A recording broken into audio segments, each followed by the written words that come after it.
Okay, so we're going to be talking about Google Apps today, and I'm going to start off talking about Gmail, the calendar, and um, Maps a little bit, and then Hope is going to be talking about the iDrive, the Google Drive, and some of the apps that can be used there.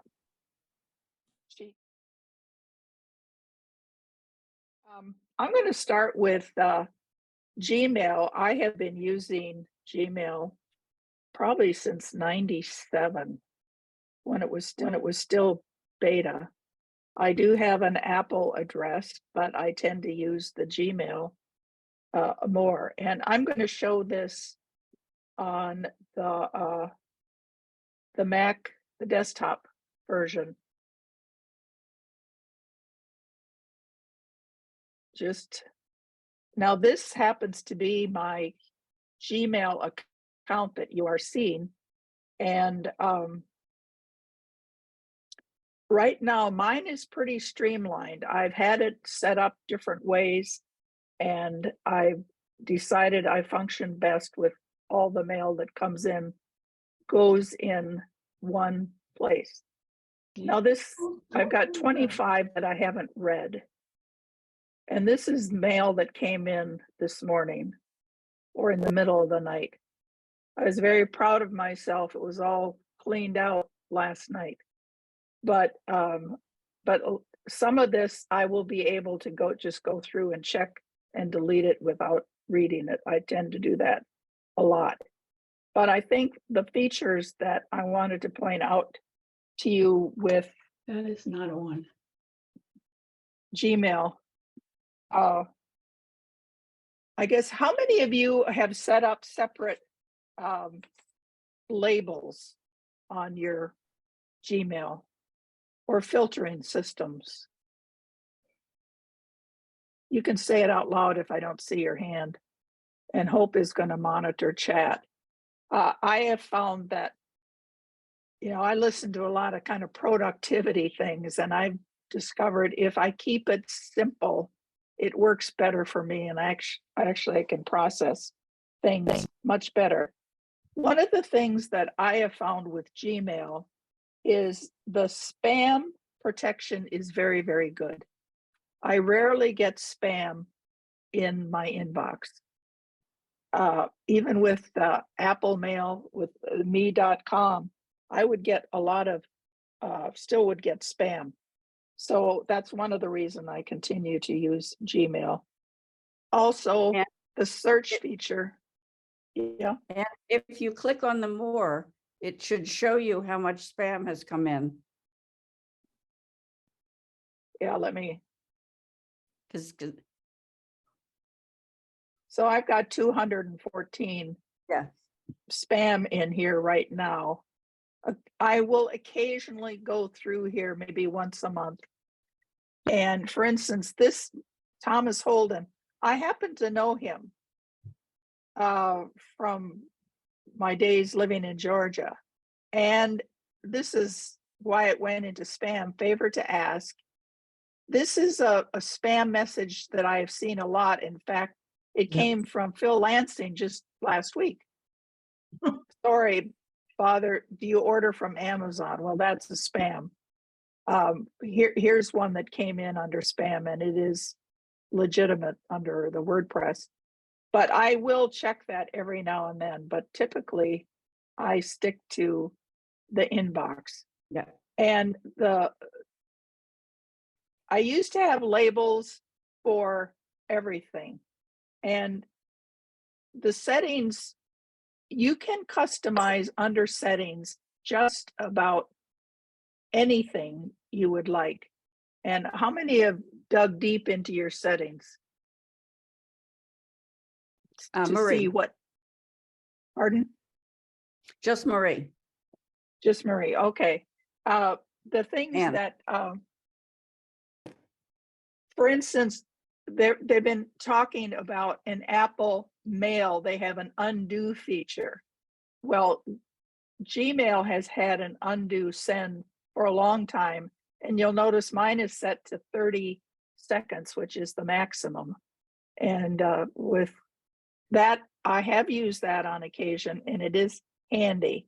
And you can set up your default reply to reply all if you get multiple people on an email, but I find the reply works for me. The hover, so you can kind of see the email you're going to take action on. And the default text style is something you might want to look at. I have it set for Veranda, which is a nice sans serif, larger text, but you can see you have quite a variety of options. I find that the sans serif is easier to read. You can also set it up for a different size.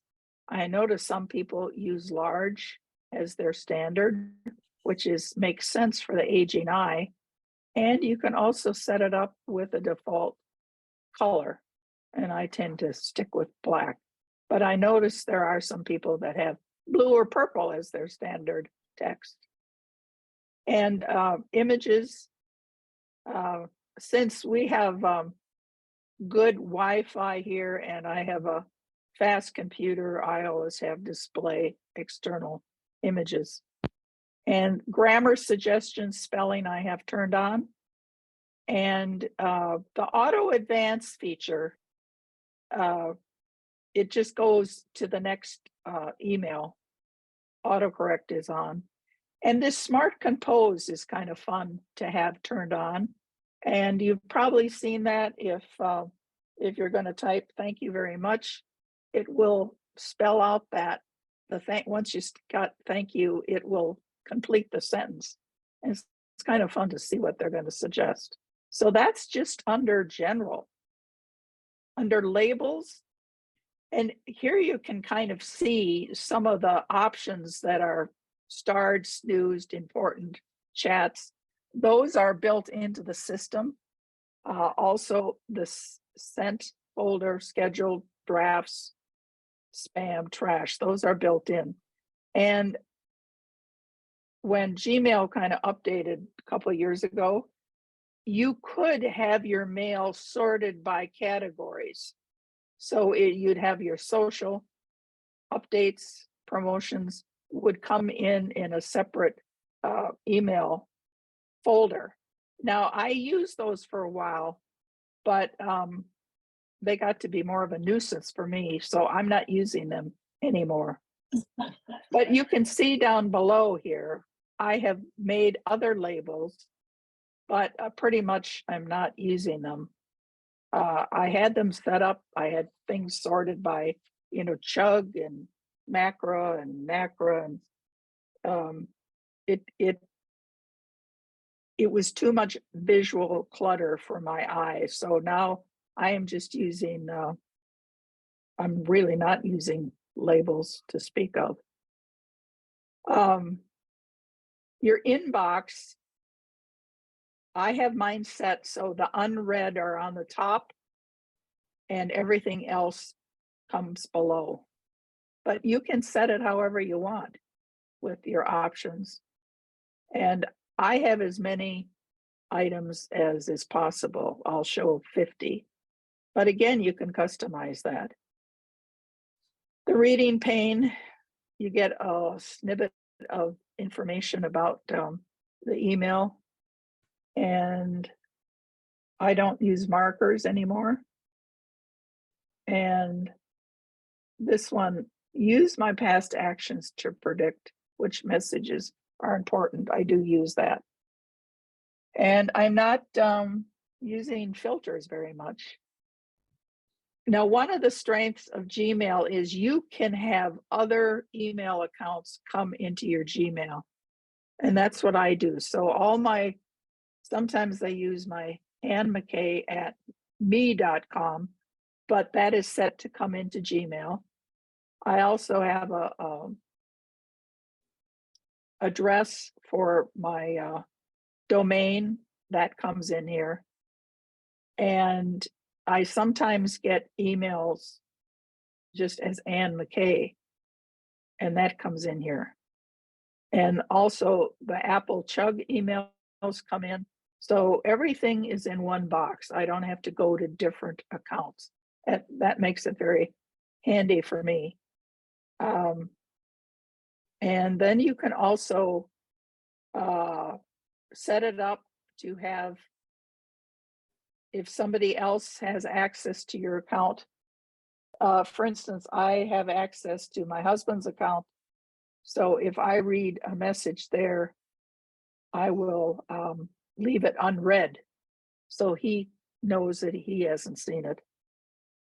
Now, I am paying extra to Google to get more than the 15 gigabytes of storage, because a couple of years ago, I hit that mark, and I did delete lots of email, but I found I like the search feature that you can go back and find emails from 5 years ago on a topic that is relevant to you today. So I am paying extra. So now I have 100 gigabytes of storage, which might seem like a lot, and it is a lot. But now I don't have to worry about deleting emails if I have some feeling that I want to keep it. So you can see that I've gone over here. It's showing I have over 19 gigabytes of storage on my Google account, but that includes the Gmail, it includes the iDrive, and the calendar. So for me, the money is worth it. And you'll notice down below here, it shows that I'm open in 2 other locations. So that probably means it's open on my iPhone and it's open on my iPad. The filters and blocked addresses, it is possible to do that.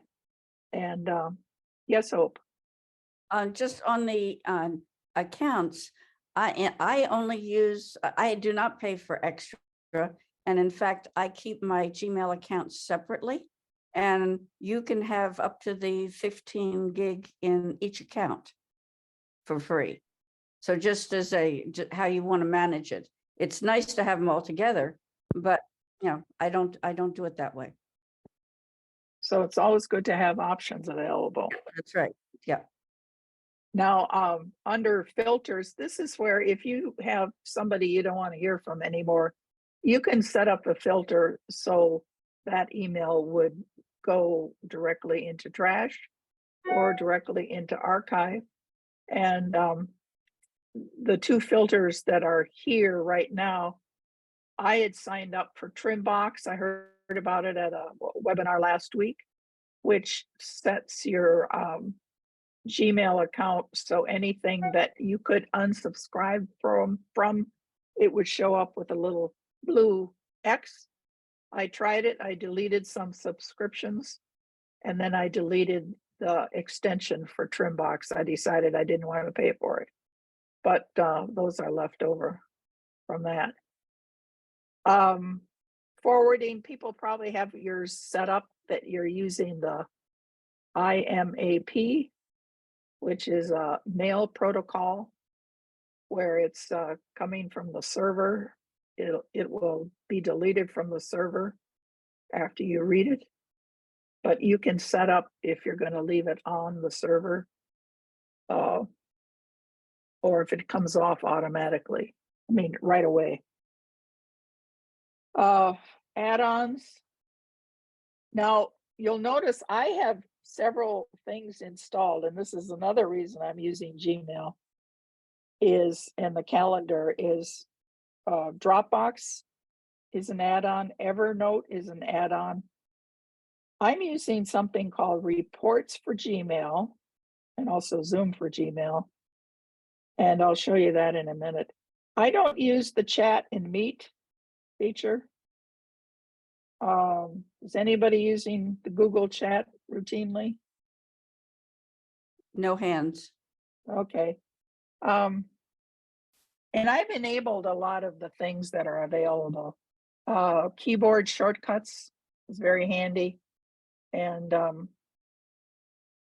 templates, I don't really use them. But so I would urge you offline use themes. I have themes set up on my husband's, so his background is green, so I can differentiate one from the other. And keyboard shortcuts.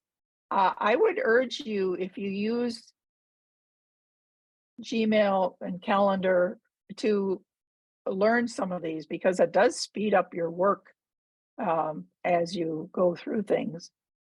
For instance, let's go back to the inbox here. I use the C to start a new message, for example, rather than going up to the compose menu. So that's just some briefly. Okay, here's Barbara. Okay, tell me the link later. Okay, so that's a snippet. I can kind of get the gist of what the message is all about. Let me show you the search. The search can be customized, so you get pretty much what you want. For instance, here's an example. I'm going to use somebody that I just has an attachment the last 7 days and who it's from. And here's this woman, Lori. Sometimes you can pick out what you're looking for just from the list they're showing up. So you can see I've corresponded with her a lot, but you can also find things that are going to be in the email. For instance, I'm just trying to search on agenda, and you'll notice here's 1, 2, 3, 4, 5 different emails within the last few months that had the word agenda in them. So it's a very robust search feature. And that's why I have started to use the archive feature much more for things related to the topics that I'm involved with. It's amazing how many times I have gone back to something from 5 years ago, especially if it's related to the resident council or some of the committees I've worked on in the past. And it's still there waiting for me. So you don't need a lot of labels and hashtags and whatever when you've got a robust search feature. Any questions on Gmail or comments? How you use it? Anna, Did you learn? Yes. Go ahead. This is Jane. I have one about, can you set up folders in your inbox? Or is that? They're the labels would be the equivalent. Oh, okay. That's how you find them. Okay. Right. So you Okay. could set up a label. Let's go into settings here. Mhm. Labels, if you had a topic, Mhm. Okay, I let's see. see. Yeah, create a new label. And then you can also nest labels. If I had one like for council, I Mhm. could nest it under Charlestown if I had a folder. Mhm. Or if the label was resident life, it could nest under Charlestown, for example. Mhm. And then you can also set up you can set up then a filter, so anything related to that topic would automatically go into that, would be labeled with that, and then you would see it in your email. Your Okay. email list would show the label name next to it. Anna, I guess it depends on how your mind works, but I really like having lots of labels. It like sorts everything into chapters.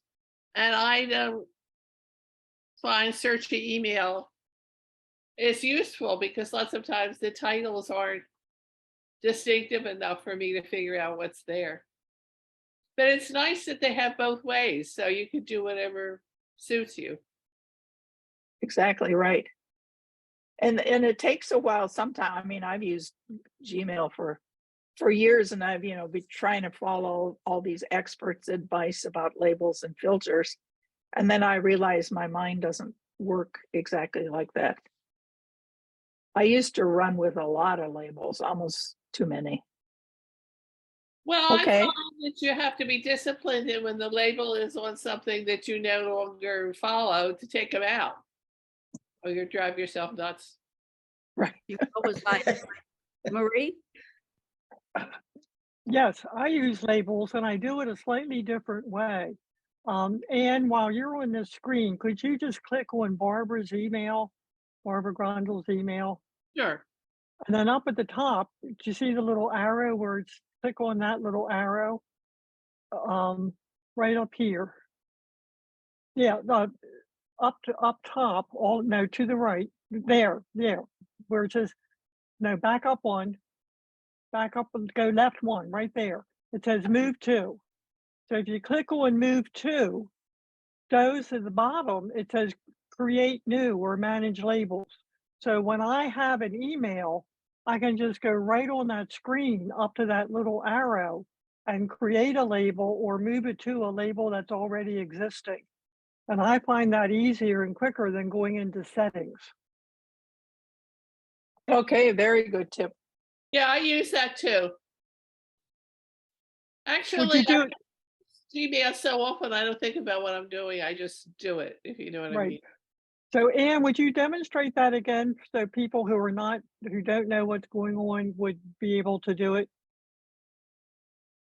Me? No, Anne. No, and Anne, we're looking at Anne's screen. yeah. Well, my problem is that the print is so small I can't do it. Well, let me make it a little bigger. Not sure I can do it anyway. But if you hold down Command and hit plus, you'll enlarge your print. Yeah, I So know. is that better for? Is that better? Let me see. Probably overdid it. That's a lot better. Okay, so So the there's point. go ahead. I'm not sure So what you want me to do. No, No, no, Marie, I'm going to show Marie's how she uses labels and processes email. As an email comes in, and she decides, okay, I'm going to put a label on this, and it can be done right from the menu bar. And here, one of the features is down here, it says create new. So we could create a new label and it would go, but now I have a label, I have two new labels. And you can see there's an undo feature that can be, if I didn't want that, I could undo it. So now there's two labels of things related to CHUG, and that's the Maple Mac user group. So if I wanted to set up labels, that would be an easy way to do that.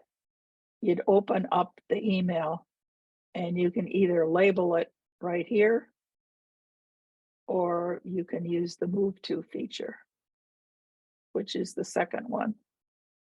Now, if there's something in your email that you wanted to make a task from that, you can also use your Gmail has a task list that you can use. And also you can snooze emails, so it comes back. You can mark it as on red if you wanted to look like you hadn't used, and report spam, but and then archive are the main. So it's possible to, in fact, I'm going to create an event out of this email, and we can segue over to the calendar portion, which, and you'll notice it opened up a calendar screen so I can add the name of the event. I can change the time. And here you get a list of what you want. And I only have one calendar set up now. So that will show up in my calendar. Discard. So I've moved into the calendar, and I think everybody can still see it. Yes. Let's see if I can make it bigger.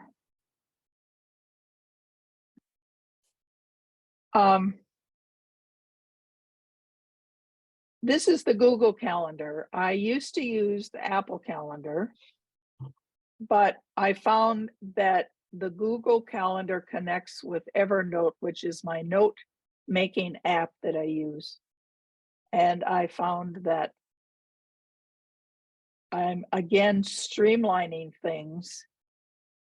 I am using keyboard shortcuts to the D to go to the day, M to go to the month, Y to go to the year, and let's go back to W for the week.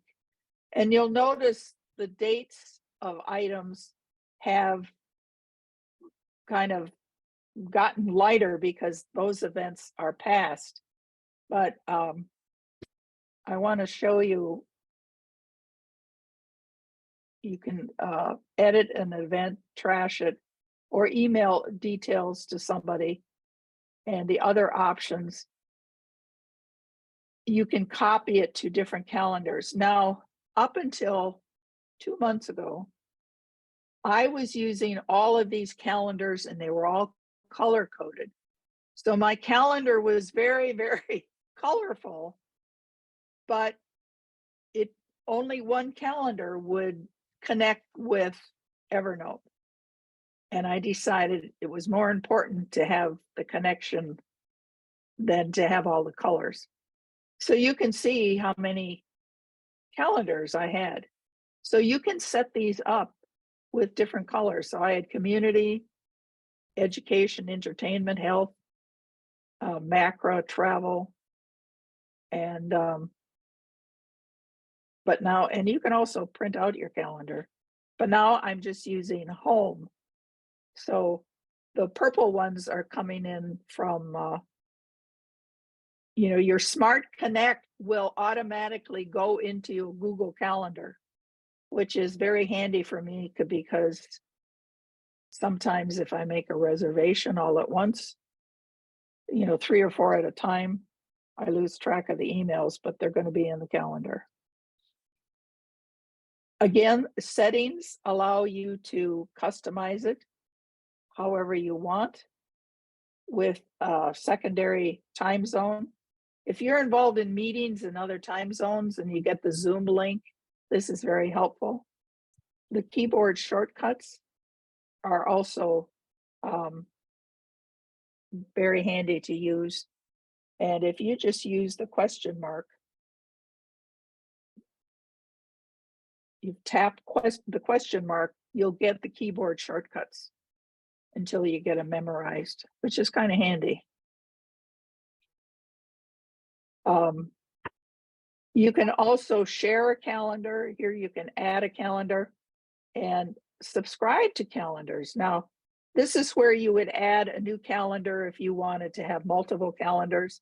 And you can see these are the color codes that I had used when I was using multiple calendars. The calendar looked very colorful. And, if you like that, I would say go for it. And the other thing, you can share a calendar with your family, or the family can share a calendar with you, which is handy if you want to do that. We were sharing a calendar with a daughter, and you can do that in the settings button, and calendar details is where you would do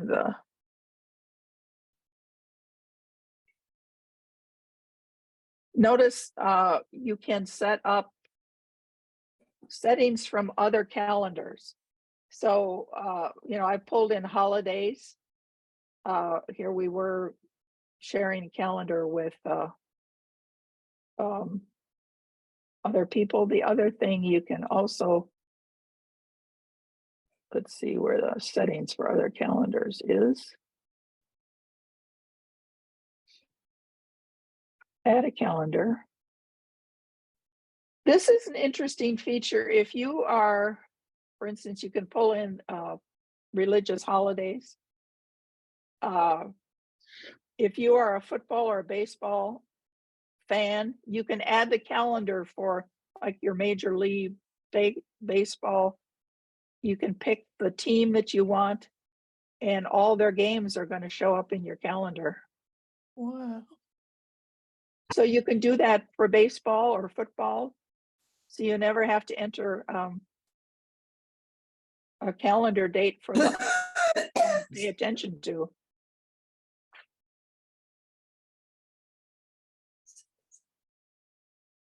Any questions on the calendar? You can also share your calendar with a public audience, which, if it's a Charlestown resident council, for example, they had a Google Calendar, they could share all the committee meetings. ELEC has a calendar. So, and that we see on CCI Charlestown, and that's a public calendar for ELEC events. Let me show that. If you go down just a little bit till you find you can just click down to find ELEC, the green there. And then just slide down, keep going. It's at the bottom. Oh, okay, it's not. There it is. Okay, there we go. So I could add that. In fact, I think I will.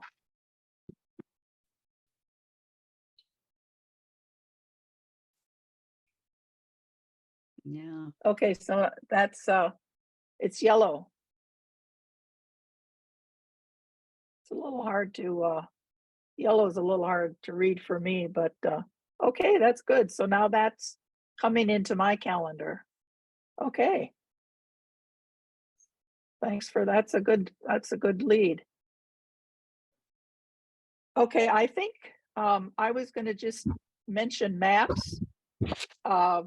You can do a lot with maps, and you can set up your own places, which I have saved some. You can see on the side here.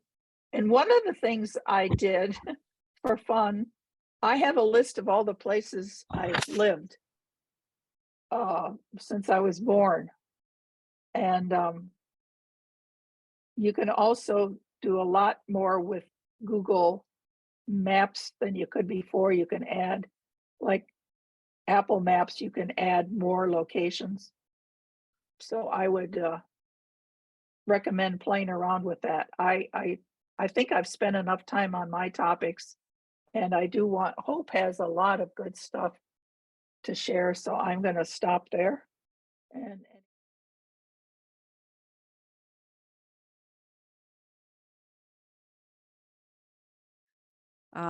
what I wanted to start with was getting to Google Drive.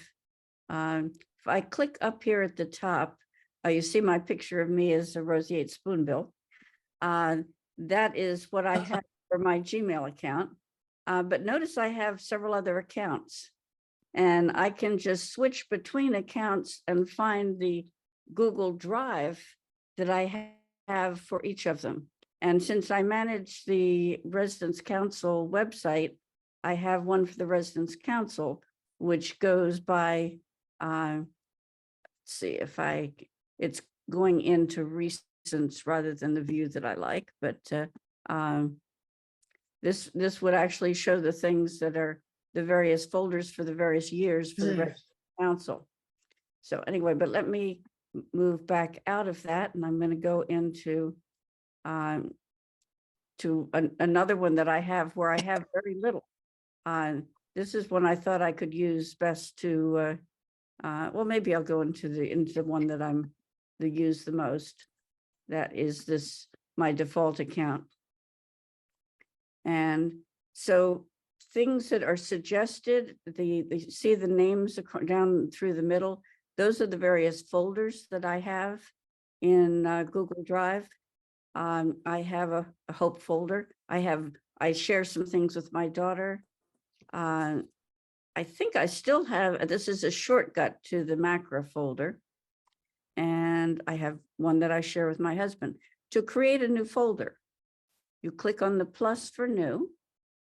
And you can either, notice you can click create a new folder, or you can upload a file. If I want to put something in there, then from a Word document or from something I've received in the email, or if I want to load a whole folder, I can do it right here, or I can add a new document just from scratch. So first of all, let me create a new folder. Okay, so this is today's folder. And then I'm going to start a new document. I'm going to start something from scratch. Notice I can start a presentation. That would be a Google slide. I can start a form. I can start a sheet, which is similar to Excel, or a doc, which is like Word.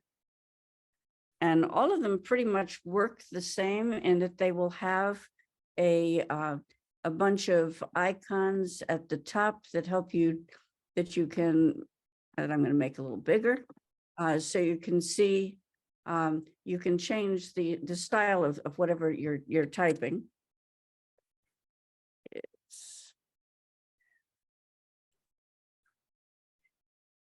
Yeah, just typing a sentence. I can change its style. I mean, it's very easy to bold something. Let me just bold the word folder, or I can put something in italics. It's all the standard things.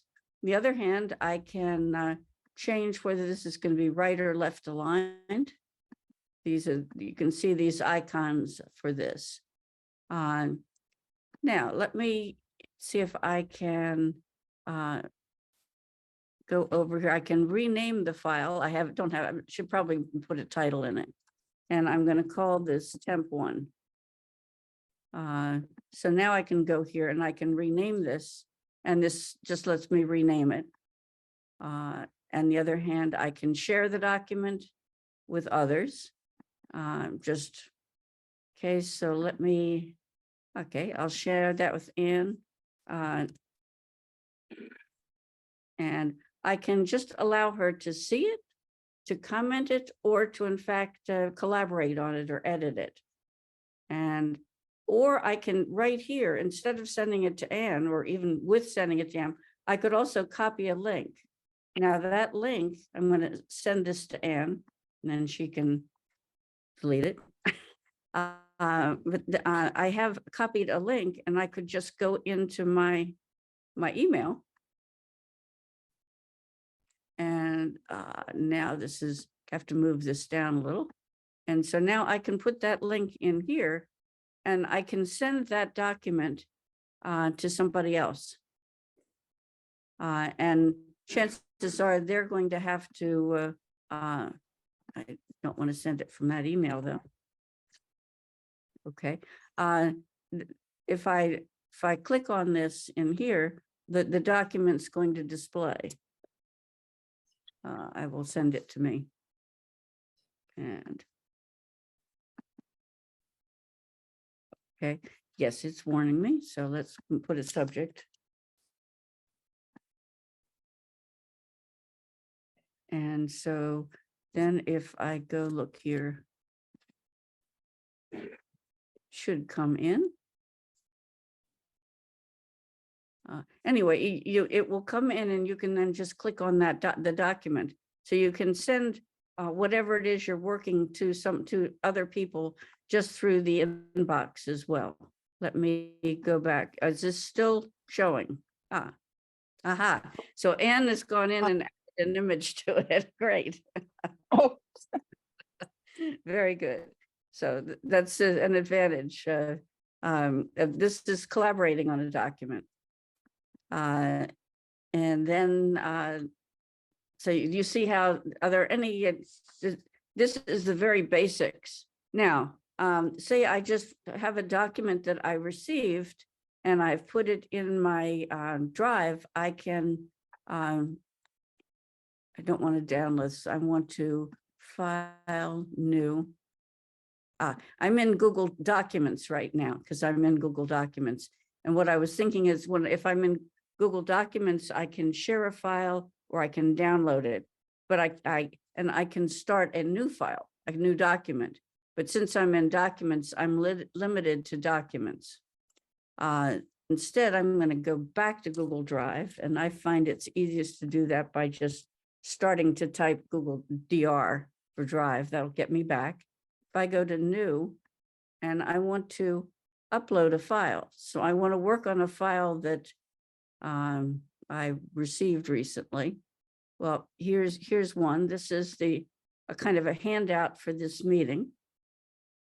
So I'm going to put that in here and go into that. This is a whole bunch of the apps. And if you're in any Google application and you go to, actually, if you're in the Drive, I'll start back with the Drive. Notice in the top right, both in Mail and here, you see these 9 dots. That will get you to lots of different, why is that doing with my pen?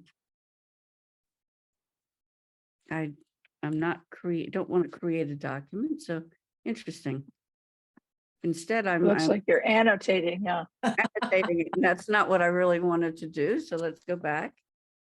And now I see. I had somehow gotten into annotating, but instead, if I click on these, I can see all the different apps that are available. Let's see now if I want to. So I'm going to stay with. See, here's the calendar. Here's the Drive, and here is this application. And so this is the document. Now I can edit this document. I can move things around, or I can add something to the end. If you can, just what I'm doing with docs, you can do with sheets and with slides. So if I go in here to Drive, this is for this particular document. I can decide that I don't want it anymore. And even though I've just brought it in, I could move it to trash or create a shortcut to it.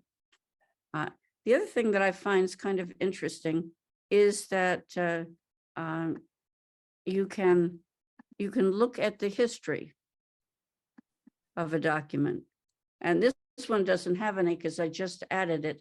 But you can, if you've made some changes to a document, unlike regular Word, it's harder to get to past versions in some of the other applications. But on this one, I can name this version as original. And then I can go make some changes in it. And let's move the section, this summary section, to the very top. So I'll put this up here. And so now if I go into version history, see version history. Now there are 2 versions.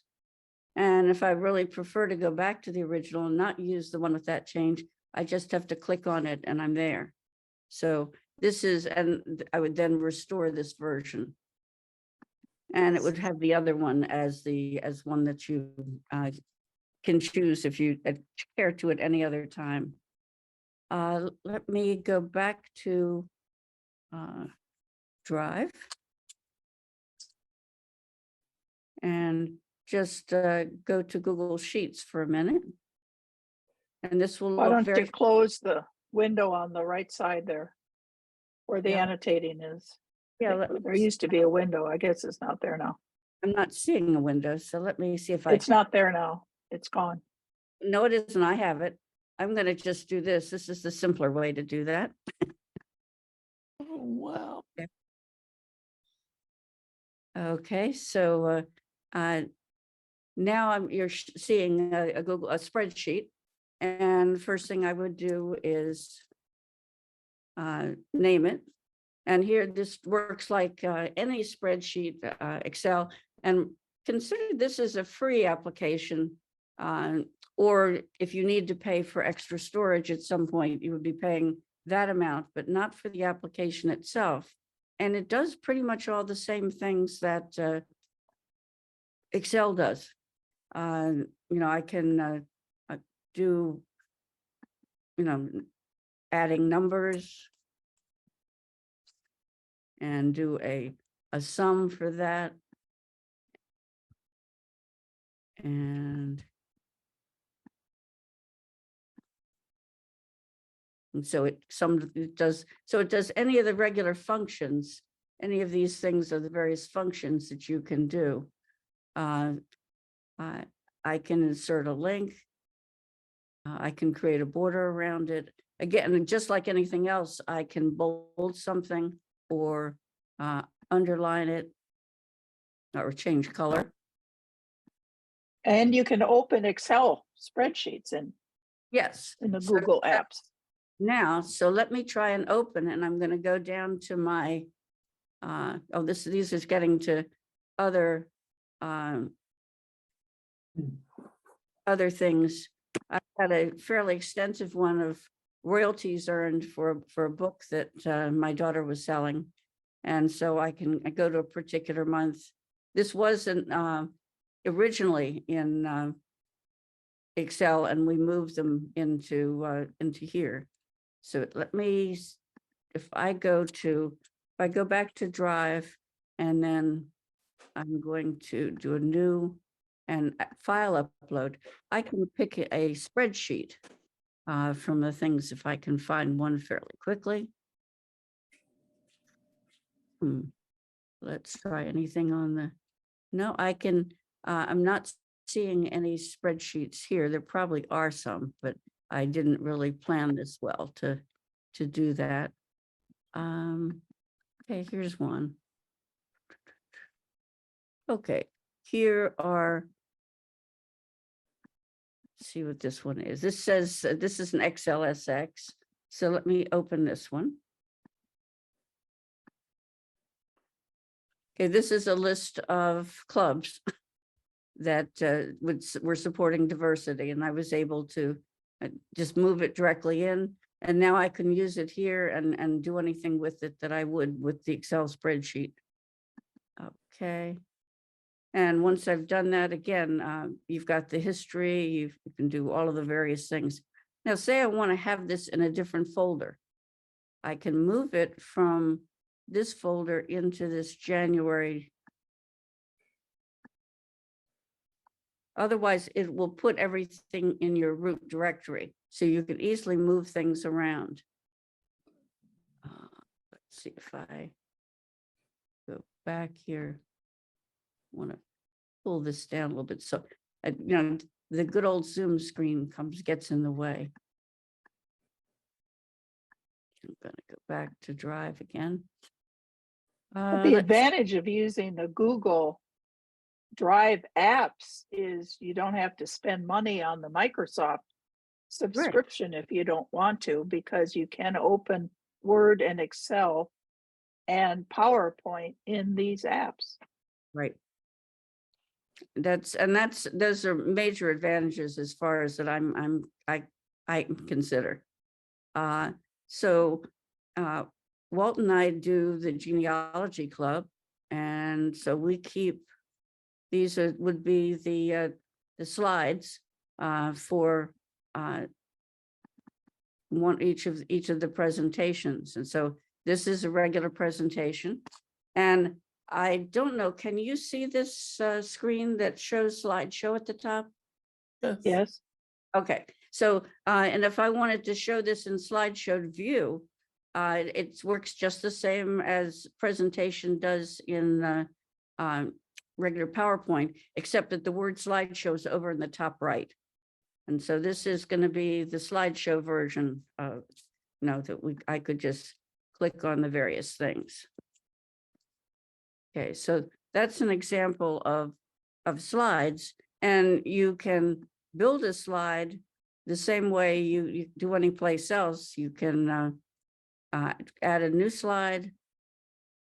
You can insert an image, uploading it from your computer or from something that's already or something that's on the web, or from your camera. If you have something in your camera, you can go there and it will look for it. Oh, it's not finding that one. Okay, not from there. I can do that when I'm on my iPad, but not, I'm on my desktop too. So I can also delete a slide at this point. So let me close that one. If you were in any Google application,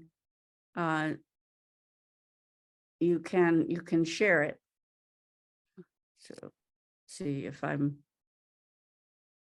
the comment history slide to share here. Anyone with the link can access, but or I can send it out to somebody.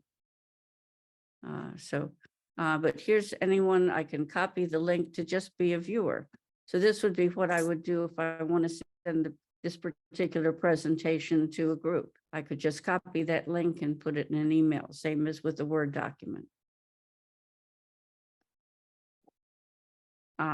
Now, another nice thing with Google Drive is that you can share your information across devices. If I going to go back here and close. If I'm go now to my, I think it probably is a little too complicated to do in the midst of this. But if I went into my iPhone, I could easily see any of these documents that I've that are on the Google Drive, because the iPhone and the iPad both have applications that you get from the store for not only for Google Drive, but for Docs, Sheets, if you want to just do one piece of it. I find the circular one that looks like Google Drive is, yeah. And that's the same icon that you will be able to use from your iPad and your iPhone as well. And if you had an Android phone or PC, so it works on any of the things. Yeah, so that's the icon. Does this help you consider going to get one? It's very easy to set up an account. You can use it with a non-Gmail email.